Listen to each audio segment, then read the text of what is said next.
আসসালামু আলাইকুম। আশা করি এই মুহূর্তে যারা আমার সাথে যুক্ত আছেন তারা সবাই ভালো আছেন, সুস্থ আছেন। বিডি হালচালের পক্ষ থেকে সবাইকে অনেক অনেক ভালোবাসা জানিয়ে শুরু করছি আজকের ভিডিও। আজকের ভিডিও শেষ পর্যন্ত দেখবেন। আজ আমি চেষ্টা করব তিনটা চমক আপনাদের মাঝে উপস্থাপন করতে। বন্ধুরা, আমরা সবাই জানতে পেরেছি আগামীকাল শারমিনের ম্যারেজ ডে। শারমিনের ম্যারেজ ডে উপলক্ষে বাড়িতে শারমিন চেষ্টা করছে একটু গোছগাছ করে নিজেদের আত্মীয় স্বজন নিয়ে, যেহেতু তারা কন্টেন্ট ক্রিয়েটর, তারা চেষ্টা করে কিংবা তারা ভিডিও করার জন্য একটু জাঁকজমকপূর্ণভাবে অন্যভাবে সাধারণের চাইতে একটু বেশি কিছু আমাদের মাঝে উপস্থাপন করতে।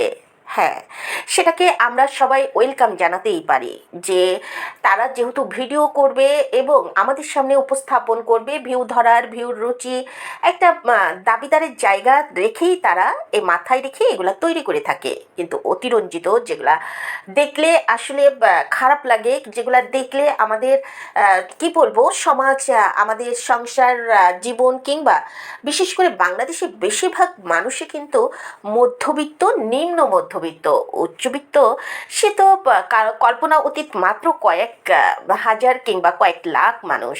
আর এই 18 কোটি, প্রায় 18 কোটি জনগণের বেশিরভাগই আমরা নিম্ন মধ্যবিত্ত আর মধ্যবিত্ত। তাদের পক্ষে কতটুকু যাওয়া উচিত, কতটুকু দেখানো উচিত আমাদের ধর্ম, আমাদের সংস্কৃতির মধ্যে, সেটা রেখে যদি তারা একটু ভিন্নতা এনে ভিডিও করে, অবশ্যই সমালোচনার জায়গা তখন থাকে না। হ্যাঁ বন্ধুরা, শারমিন যেটা করছে, নিজ হাতে একটু ফুল দিয়ে ঘরটা সাজাচ্ছে, যেহেতু মেহমান আসবে, ভিডিও করবে, তারা চাচ্ছে যে বিয়ের অনুষ্ঠানের মতো কিছু তাদের জীবনে আবার পুনরায় আনতে। যেহেতু তাদের জীবনে অনেক কিছু ঝড় ঝাপটাই এক বছরে চলে গিয়েছে, তারপর তাদের মন খারাপ থাকে। শারমিন যেহেতু কনসেপ্ট করতে পারছে না, আমরা দোয়া করব শারমিন যেন সামনের বছর কোনো একটা সুখবর নিয়ে এই অনুষ্ঠানটা পালন করতে পারে। তো বন্ধুরা, যেটা বলছিলাম যে এই যে শারমিন নিজ হাতে যেগুলা করছে সেগুলা কিন্তু আমরা একসেপ্ট করতেই পারি। পরিশ্রম করে নিজে থেকে এগুলা করার চেষ্টা করছে। এটা কিন্তু একটা আত্মীয় স্বজন, বন্ধু বান্ধবের মধ্যে অনেক রাগ অভিমান ভেঙে অনেক বন্ধনও তৈরি করে। শারমিনের খারাপ লাগছে, শারমিনের ভাই, বড় ভাই বেলালের মোবাইলটা ভেঙে গিয়েছে। মনে হয় বেলাল চেষ্টা করছে, যতটা শারমিনের কথায় বোঝা গেল, যে এই মুহূর্তে ভিডিওগুলা খুব দরকার ছিল বেলালের, কিন্তু ভিডিওটা মানে মোবাইলটা নষ্ট হয়ে গেল। তার বড় ছেলেটা বোধহয়, ছেলে মেয়ে দুটো একটু বেশি দুষ্টু, যদিও শারমিন এই কথা একসেপ্ট করে না, বাট ভিডিওতে আমরা যতক্ষণ দেখি খুব বিরক্ত করতে থাকে, শান্ত স্বভাবের, কম। বাট বাচ্চারা তো দুষ্টামি করবেই। তো সেটা নিয়ে কথা নাই বা বললাম, তবুও সতর্ক থাকা উচিত আমাদের বড়দেরও। যে মোবাইল দিয়ে ইনকাম করছে, যে মোবাইল একটা জরুরি জিনিস, সে মোবাইল নাই বা হাতে দিলাম বাচ্চাদের, ওদের জন্য একটা অন্য কোনো মোবাইলের ব্যবস্থা করলাম। তো যাই হোক, সেটা আশা করি এবার তারা বুঝতে পারছে, সতর্ক হবে। মানুষ তো সতর্ক হয় কিছুটা ঘাই খেলে। তো অপেক্ষা করি আগামী দিন শারমিনের ভিডিওতে আমরা কি দেখতে পাচ্ছি, সেটা সমালোচনার ঝড় বইবে নাকি ভালো কিছু আমরা দেখতে পাবো, যেটাকে আমরা মানে সহজে গ্রহণ করতে পারি। অপেক্ষা করি। সব জিনিস নিয়ে সমালোচনা, সব জিনিস নিয়ে কথা বলা, এটা নাই বা বললাম, কারণ আমি আগেও বলেছি ইউটিউবাররা ডলার ইনকাম করে আমাদের দেশে অর্থনৈতিক অবস্থাকে একটু হলেও সহায়তা করে থাকে। তাই তাদেরকে একেবারে নিরুৎসাহিত করা কিংবা তাদেরকে নিয়ে সমালোচনা করা কিংবা ইউটিউব থেকে দূর করে দেওয়া, এগুলা আসলে ঠিক নয় একজন সচেতন নাগরিক হিসাবে। তো বন্ধুরা, আমরা দেখলাম যে আজ বাপ্পি সকালবেলা, যেহেতু তিশার কোনো ভিডিও আমি এ পর্যন্ত দেখতে পাইনি, তো দেখলাম যে সকাল শুরুটা করলো, সে নাকি গ্রামের গৃহস্থলী মানুষের ঘর বাড়ি যেরকম হয়, কাজকর্ম যেরকম হয়, সকালটা সেভাবে শুরু করেছে। কারণ এই যে আমরা জানি যে পারুল খালা ছুটিতে গিয়েছিল, যেটা কিন্তু পারুল খালা আগেও ছুটি নিয়ে পরে এসে জয়েন করে বলেছিল আবারও ছুটি নিতে হবে, আর কাজ সিজার আছে, তো সেই সিজারের জন্য সে একদিন পরে আবার ছুটিতে যায়। ছুটিতে যেয়ে 7 দিন পর আসে। তারপর দেখলাম সে মাছ নিয়ে এসছে তার বাড়ি থেকে কিনে, তিশা বলেছে, যেগুলো শুটকি করবে তার জন্য। চান্দা মাছ, যেটা নাকি বাপ্পি চেনে না, হয়তো বা বাপ্পি কখনো খায়নি, তিশা কোটার ভয়ে কখনো আনতে বলেনি। আর বিয়ে হওয়ার পর তিশাই তো তার প্রথম সংসার, তার তো আর আগের সংসার ছিল না। মা হয়তো বা এই ধরনের মাছ খেত না কিংবা খাওয়া হয়ে ওঠেনি। নাচেনারি কথা, এটা নিয়ে বা খুব বেশি কথা বলার জায়গা রাখে না। নাচেনার কথা হতেই পারে চান্দা মাছ। তবে হ্যাঁ, চান্দার কি যেন বললো, পমফ্রেট মাছ নাকি চাঁদা মাছ না কি বললো, এই দুটোর মধ্যে কিন্তু বেশ একটা পার্থক্য আছে। দেখতে কিছুটা মানে আকৃতি এক হলেও মাছের উপরের চামড়াটার সঙ্গে কিন্তু অনেক পার্থক্য চাঁদা মাছ আর পমফ্রেট মাছের মধ্যে।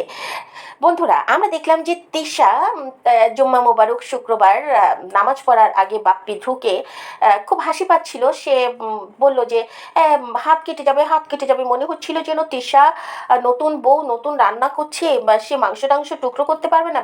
এই যে এই মানে বাপ্পির এইসব না আসলে তিশা মাঝে মাঝে নিতে পারে না, তাই বাপ্পির এই ভিডিওতে তিশা কম কথা বলে থাকে। ওর এই কৃত্রিম, ওর এই ন্যাকামি আসলে তিশার খুব বিরক্ত লাগে। এই যে তিশা ফ্রাইড আর চিকেনটা তো পুড়িয়ে একেবারে ছারখার করেছে। আর যেটা বলে আমি হাসছিলাম যে বাপ্পি বললো আমাকে একটা বড় পিস দিও, তাই বলে সে একটা পিস দেখিয়ে বলে পিসটা বড় আছে, এইটা করে দিও। আর পুড়ে গেছে, ভালো হয়েছে, কারণ ব্রয়লার মুরগির এমনিতেই গন্ধ বের হয়। তো ভাই, তুই ব্রয়লার মুরগি গন্ধ বের হয় বলছো, আবার এপাশে বলছো বড় পিসটা তোমাকে দিও। মানুষ তো বড় পিসটা ছেলেকে, বাচ্চাদেরকে, এদেরকে দেয়, সে বেশি বেশি বড় পিসটা নিয়েছে। যাই হোক, ফ্রাইড রাইস এনেছে, সে বলছে যে ভাগ্যবান আমি না আমার ছেলে। আমি কিন্তু গত ভিডিওতে বলেছিলাম এই বাপ্পি তার ছেলেকে খাইয়ে খাইয়ে একটা গণেশ বানাচ্ছে ঘরের মধ্যে বসে। সে মুটকু হচ্ছে, আর হলো অকর্মা হচ্ছে, কথার ঠেকি নেই, পড়াশোনার ঠেকি নেই, মানে সব কিছু মিলে একটা অথর্ব ছেলে গড়ে তুলছে এই বাপ্পি তিশা। খাবার এনে সে বলছে কার ভাগ্যে মানে এমন একটা বউ পেলাম না, তুমি মা পেলে, ভাগ্যটা যে কার ভালো। তিশা কি ঘোড়ার ডিম রান্না করে, ওই তো চিকেন ফ্রাইটা পর্যন্ত করেছে, কালা কুচকুচে, কি বলবো, কুচু ভাজা, ওটা ফ্রাইড চিকেন, ফ্রাইড হয়নি তো চিকেন। যাই হোক, একটা নাম, কালো ভুনা তো বলা যাবে না যেহেতু ওটা মশলা নাই, কালো ফ্রাই হয়েছে, ব্ল্যাক ফ্রাই হয়েছে। তো এই হলো আসলে কাহিনী এদের। এদের কাহিনী কিছুই না। এই যে ক্যাপশনে লিখেছে যে আহ, এই বাপ্পি ক্যাপশনে লিখেছে যে ঝগড়া হয়, পারুল খেলা আর তিশার রোজ ঝগড়া হয়, কিন্তু ভিডিওতে কোনো ঝগড়া দেখি না। তো আজকে খারাপ লাগছিল যখন মাস করছিল, আশেপাশে কেউ নেই তিশার কাছে। ওই যে কফি হাউজের সেই আড্ডাটা আজানে লা লা লা লা লা লা লা লা লা লা লা লা লা লা লা লা লা লা, কফি হাউজের সেই আড্ডাটা জানি। তো ওটাকে কি বলে, কিসের পার, ওরা যে তিশা আগে বসতো ওখানে, তো তিশাদের বাড়ির সামনেই সে আড্ডাটা আনে। লা লা লা লা লা লা লা লা লা লা লা লা লা লা লা লা লা লা লা, তিশাদের সেই সামনের সিঁড়িতে আড্ডাটা জানি, আজারিনি। তো বন্ধুরা, যাই হোক, একটু দুষ্টামি করলাম। তো এদিকে মিমের কথায় চলে আসি। মিম কি বললো, আজকে ভিডিওতে দেখতে পেলাম সাবিনা খুব অসুস্থ, মিম একটু রান্না বান্না করলো। আরে ভাই, তুই অসুস্থ, বোনটার পাশে থেকে তুই আরো দুদিন বোনটাকে একটু হেল্প কর। তুই তা না করে তুই যেমনি দেখলো সাবিনা অসুস্থ হয়ে গিয়েছে সেমনি দৌড়াচ্ছে, এবং বলেছেও যে আরো একদিন থাকতে চেয়েছিলাম সবুজকে নিয়ে, কিন্তু এই যে সাবিনা অসুস্থ হয়ে গেল তাই সে পালিয়ে যাচ্ছে। মানে তোর সাবিনার এই যে মাঝে মাঝে ক্যাপশনে লিখে যে সবার জন্য আমি আছি, আমার জন্য কেউ নেই, আসলেই তো তাই দেখলাম আজ প্রমাণ। মিমের অসুস্থতার পাশে সাবিনা ছিল, সাবিনা অসুস্থ হলো, সে উপস্থিতভাবে কোনো রকম ওই টমেটো রান্না করে সে দৌড়ে পালিয়ে গেল, বাবার বাড়ি ছুটে গেল। তার কাজ হলো কাজের ফাঁকি দেওয়ার জন্য প্রত্যেক বাড়িতে সে কিন্তু মানে খালি হাতে যায় না, ফিরি খায় না। যদিও সে ঢাকার বাড়িতে ফিরে গিয়েছিল, খালি হাতে গিয়েছিল, বাট এই খুকির বাড়িতে সে খালি হাতে যায় না, উপস্থিতভাবে গেলে সেই বেলাটা সে খায়, পরের দিন কিন্তু সে বাজার করে খায়। আমরা দেখেছি যে ঘাড়ে করে এই মানে মিনির হাজবেন্ড কাল্লা বাবু নিয়ে আসে বাজার। তো গেল সে বাবার বাড়িতে, যে চর্বি বলতে পারে না, কি যেন বলে, চর্বি না কি, যাই হোক, চর্বি দিয়ে খিচুড়ি রান্না, কি জানি কেমন লাগে, সেটা খুব মজা করে খেলো। আর খুকির ভিডিওতে দেখলাম যে খুকে সকালবেলা সেই খিচুড়ির ভিডিও দিল, তার লঙ্গর খানা খুলেছে, এরকম একটা ভাব করে সে যে সবাইকে ফ্রি খাওয়ায়, কিন্তু খুকি কাউকেই ফ্রি খাওয়ায় না, খুকি শুধু ফ্রি খাওয়ায় ওই শাহিন ধামরাকে। তাও শাহিন ধামরার মা এই শাহিন ধামরার মানে খাওয়ার বাবদ খুকিকে মনে হয় কিছু দিয়ে থাকে, কিংবা মাঝে মধ্যে শাহিনও দিয়ে থাকতে পারে। তো এই হলো এদের আজকের ভিডিও ছিল। তো আজকের ভিডিও রেখে আমি চলে যাই আজ তুলির সংসার নিয়ে কথা বলতে। তুলির সংসার মেয়েটা আমার এই ইউটিউবারটা, কিংবা বলতে পারেন অনলাইনে ফেসবুক যারা আমরা একটু ঘোরাফেরা করি, তাদের এই শর্ট ভিডিও ব্লগার এই তুলি এবং শান্ত আমার দৃষ্টিতে আসছে যে গত বছর এই তুলি গ্রাম থেকে একটা বেলে হাঁস ধরে সেটা কিন্তু অন ক্যামেরার সামনে জবাই করে রান্না করে খেয়েছে। তারপর মানে দর্শকরা যখন এটাকে খুব তোলপাড় করলো, অতিথি পাখি কেন ধরলো, কেন জবাই করে রান্না করলো, বন বিভাগের দৃষ্টি আকর্ষণ করলো এবং বন বিভাগ থেকে তাকে কারণ দর্শনের জন্য একটা তলব করা হলো। সেই তলব করার পরও যখন সে তলবের প্রতি নড়ে চড়ে উঠলো না, তখন তার নামে মামলা হলো। আর মামলা যখন হলো তখন থেকে নড়ে চড়ে সেই তলবের উত্তর দিল যে সেই গ্রামের অশিক্ষিত মূর্খ, খুব একটা লেখাপড়া আমি জানি না, আমি এই যে এই নিষেধ অতিথি পাখি খাওয়া এই সম্বন্ধে আমার কোনো ধারণা ছিল না, আমার ভুল হয়েছে। তো জনসমক্ষে এসে সে এই ভিডিওটা দিয়েছে এবং জনগণকে বলেছে যে আমি ভুল করেছি, আমি যে ভুল করেছি আপনারা সে ভুল করবেন না। আমি যেহেতু গ্রামের অশিক্ষিত মেয়ে বা খুব একটা লেখাপড়া জানি না, অসচেতন, যার জন্য আমার জানা ছিল না এটা খাওয়া যাবে না, তো আমি অন্যায় করেছি, আপনারা এই ভুল করবেন না, আপনারা আমাকে মাফ করে দেন। তারপরে তাকে কিছু জরিমানা করে অবশেষে তাকে এই জিনিসটা থেকে প্রথমবার যেহেতু সে জানতো না বলেছে, সব কিছু মিলে তাকে এই ব্যাপারটা বন বিভাগ থেকে একটা মিউচুয়ালে চলে এসছে এবং তখনই আমার এই দৃষ্টিগোচরে এসছে শান্ত তুলির ভিডিওগুলো। তো শান্ত তুলির ভিডিওগুলো পিছন থেকে একটু একটু দেখতে পেলাম যে ওরা ছিল খুব নিম্ন মধ্যবিত্ত, একেবারে দৈনিক দিনমজুর যাকে বলে, যেটা তারা নিজেও ভিডিওতে বলে যে বিয়ে হওয়ার আগ পর্যন্ত কখনো ইলিশ চোখে দেখিনি, কখনো এত বড় মাছ জীবনে খায়নি। এগুলা কিন্তু অকপটে ওরা স্বীকার করে, এই তুলি স্বীকার করে, শান্ত স্বীকার করে। শান্তর সাথে এটাও বলে থাকে যে আগে আমরা মানুষের বাসায় কাজ না করলে ভাত জুটতো না, আর এখন ইউটিউব করে তারা মানুষকে সাহায্য করে। হ্যাঁ বন্ধুরা, আমরাও দেখেছি যে সে 2-3 জনকে মাসে মাসে চাল দিয়ে থাকে, কিন্তু সেই 2-3 জনকে আবার প্রচণ্ড ব্যবহারও করে থাকে। এই প্রচণ্ড ব্যবহারের মধ্যে একজন হলো মেঘনা, আরেকজন হলো ভাইরাল চাচি, কালো মতো যে দাঁত বের করে হাসতে থাকে, বেহায়া টাইপের চাচি। তাকে দেখলে অনেকে সহজ সরল প্রথম দিকে মনে হতো, আস্তে আস্তে তার রূপ চেঞ্জ হচ্ছে। তারা যাই হোক, যে কথাটা আমি বলতে চাইছিলাম যে তখন আমরা দেখেছি যে এই ভিডিও পিছন দিকে যে এই শান্ত ছিল অসুস্থ, এটা কি অভিনয় ছিল নাকি কন্টেন্ট তৈরি করার একটা পলিসি ছিল, ঠিক বুঝলাম না। যাই হোক, তারা হলো কন্টেন্ট তৈরি করার পলিসির মতোই মনে হয়েছে যে তা এই শান্ত অসুস্থ ছিল, খেতে পারতো না, যদিও তার চেহারাটা তখন খুব মনেও হয়েছে অসুস্থ, চোখ টোক বড় ছিল। যাই হোক, খুব কষ্ট করে তুলি ভিডিও করতো, খাইয়ে দিত। ঠিক তখন সবার নজরে আসছে এবং তারা আস্তে আস্তে ভাইরাল হয়ে এখন তারা মাশাল্লাহ মাশাল্লাহ অনেক কিছু করে ফেলেছে। এখন আমি একজন সমালোচক হয়ে কেন মাশাল্লাহ বললাম, কথা বলবেন অনেকে, কারণ তারা ওই যে দিন মজুর, দিন আনতো দিন খেত, সে জায়গা থেকে তারা উঠে এসে এখন তারা নিজেরাই জমি চাষ করার জন্য লোক রাখে, তারা তাদের বাড়িতে এখন লোক কাজ করে, তারা এখন গ্রামের মানুষকে কি করছে, হেল্প করছে। এ পর্যন্ত মাশাল্লাহ বলার মতোই ছিল। বাট ইদানিং এই শান্ত তুলির বাড়াবাড়িটা সত্যি বিরক্ত লাগছে। এই ভাইরাল চাচি এতটাই বেহায়া হয়ে গিয়েছে, এই বইরা বয়সে সে নাচ গানে লিপ্ত হয়ে যাচ্ছে। শুধু এই ভাইরাল চাচি না, ভাইরাল চাচির মার কতটা বয়স হতে পারে, 70-80 বছর, তাকে নিয়ে ভিডিও করছে। ভাইরাল চাচির ভাই বোন এই শান্ত তুলিকে দেখে যে নিম্ন মধ্যবিত্ত থেকে আজ তারা একটা মধ্যবিত্ত বলা যায় সেই পর্যায়ে চলে গিয়েছে, একটা ভালো বাড়ি করেছে দেখার মতো, মোটামুটি বাড়ি বলতে একতলা ফাউন্ডেশনের ফ্ল্যাট বাসা করেছে, বেশ সুন্দর করে করেছে। তারা গাড়িতে চড়ছে, গাড়ি কেনেনি কিন্তু কেনার মতো সামর্থ্য আছে, বাড়ি করেনি, বাড়ি করার মতো সামর্থ্য আছে। এই যে গ্রামের একটা সুন্দর বাড়ির পরিবেশে তারা থাকতে পারলো না, খোঁজ নিয়ে জানা গেল।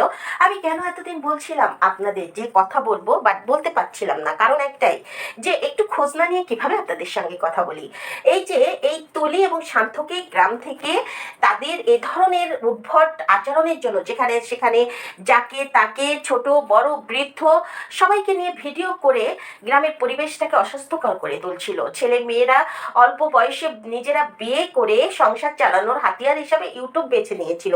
বারবার স্লোগান হচ্ছিল এবং এখনো স্লোগান হয়, আমাদের সাথে আছে শান্ত তুলি ভাই, শান্ত আমাদের বস, শান্ত ইউটিউবের বস তার কাছে থাকলে ভাইরাল হবে না এরকম নেই কেউ, মানে এরকম একটা স্লোগান মনে হচ্ছিল যেন ইউটিউব একটা কি বলে ওকে মার্কা, সেই মার্কার শান্ত দাঁড়িয়েছে। গ্রামের পোলা পান বৃদ্ধ মধ্যবয়সী একটা গোষ্ঠী সে কি বলবো জোগাড় করেছে, অনেকটা হলো আছে না যে গ্যাং তৈরি করে, সেরকম গ্যাং তৈরি করে ফেলেছে, যা ইচ্ছা তাই করছে, নাচ গান করছে, এখানে সেখানে হতেই পারে। মহিলারা কাজের ফাঁকে সংসারে উপার্জন করার জন্য ইউটিউব চ্যানেল খুলতেই পারে, কিন্তু তাই বলে এতটা এতটা কেন তারা হবে? তারা মানে মানে কি বলবো, বয়সী মহিলারা নাচ গান করছে যা দেখতে খুব বিটখুটে লাগছে। এই যে চাচা ভাতিজে মিলে গান গাচ্ছে, প্রেমের গান এর সঙ্গে অভিনয় করছে। কেন? আমি শান্তকে বলবো তোমার বউ নেই, তোমার বউয়ের সঙ্গে তুমি রংঢং করো, আমি সেটা নিয়ে আলোচনা করবো না, করতেই পারো, বউয়ের সঙ্গে রংঢং। সেখানে তুমি চাচির মেয়ের সঙ্গে করছো, মেঘনার সঙ্গে তুমি ওর ডুয়েট অভিনয় করছো, তুমি কি ওই যে ন্যাকা সেজে কারো দুর্বলতায় হাত দিচ্ছ? আর চাচিকে বলি, চাচি তার মেয়েটার বয়স হবে 17-18 বছর, আর তার জামাইয়ের চেহারা দেখে মনে হয় বয়স বোধ হয় ওই 14-15 বছরের একটা ছেলে, ওই তিশার ছেলেটার বয়সে, তিশার ছেলে নাদুস নদুস, সেটা একটু শুকনা। তো এই বাল্যবিবাহ দিয়ে এখন তারা ইউটিউব চ্যানেল খুলে নোংরামি ভিডিও কেমন যেন, মানে মেয়েটাকে দেখলে আমার রাগ হয়। ওর মা খেতে পায় না, এই যে শান্তর বাড়ি কাজ করে, বেহায়াপনা করে, হাত পেতে খায়, বলতে হয় না, তাও বলছি। সেই মেয়ে ভাব করে সে কোনো রাজকন্যার মেয়ে, ওই যে অনেকটা তানজিলার মতো ভাব করে। সে ওই কুড়েঘর, ওর মার টিন থেকে এখনো পানি ছড়ে, ওর মার একটা রান্নাঘর পর্যন্ত নেই, ওর বাবা কিস্তিতে ভরপুর, একবেলা খেলে আরেক বেলা খেতে পায় না। প্রতিদিন শান্তর বাড়ির তরকারি চাইতে আসে, যার জন্য তার নাম লোভী চাচি। এবং শান্ত প্রতি মাসে দান করে চাল, সেটা দিয়ে সংসার চলে। তার মেয়ে গল্প দেয়, মানে ফ্ল্যাট বাসা তো থাকে, প্লাস গল্প দেয় আমার মা এটা রান্না করে, ওটা রান্না করে, আমার আব্বা এটা করতো, বিকালে ওটা খাওয়াতো। এই তারপর তার হাজবেন্ড, কি বলবো, আমি তো বলেছি মেয়েটার বয়স 15-16, আর যে জামাই নিয়েছে দেখলে মনে হয় যেন ছেলেটার বয়স 14-15। এই বাল্যবিবাহ দিয়ে কি করছে, ভাইরাল হওয়ার জন্য শান্তর কাছে ছেড়ে দিয়েছে, শান্তর সাথে এখন নাচ গান গিয়ে বেড়াচ্ছে। আর তুলি তো মানে যদিও বয়স বেশি না, কিন্তু বয়সী মহিলাদের মতো তার চলটাল ভেঙে গিয়েছে। সে তো অশিক্ষিত, সে তো যখন দেখতে পাচ্ছে তার হাজবেন্ডকে সবাই সম্মান করছে, তার হাজবেন্ডকে নিয়ে সবাই বাহাবা দিচ্ছে, তার হাজবেন্ড এ ধরনের কাজ ভালো করে, কিংবা হাজবেন্ড ওয়াইফকে সামনে রেখে পিছনে ক্যামেরা দিয়ে কাজ করে, তাকে ভালোই তো ইনকাম হচ্ছে, তো যদি মেয়েদের সঙ্গে একটু রং ঢং করে থাকে অসুবিধা কোথায়? তো আমরা সবাই জানি যারা দেখে থাকি তুলির সংসার, যে দেখা যায় যে শান্তর কণ্ঠ, শান্তর আচরণের মধ্যে একটু মেয়েলি স্বভাব, হাফ লেডিস ভাব, অনেকটা তৃতীয় লিঙ্গের। আমি কিন্তু তার ভিডিও দেখে প্রথমে সেটাই ভেবেছিলাম যে তৃতীয় লিঙ্গের কোনো পুরুষ হয়তো বিয়ে করেছে এই মহিলাকে, কারণ তুলিকে দেখতেও সেরকম কিছুটা লাগে, যদিও তুলির কণ্ঠ ঠিকঠাক শুকনার জন্য এমন লাগতো।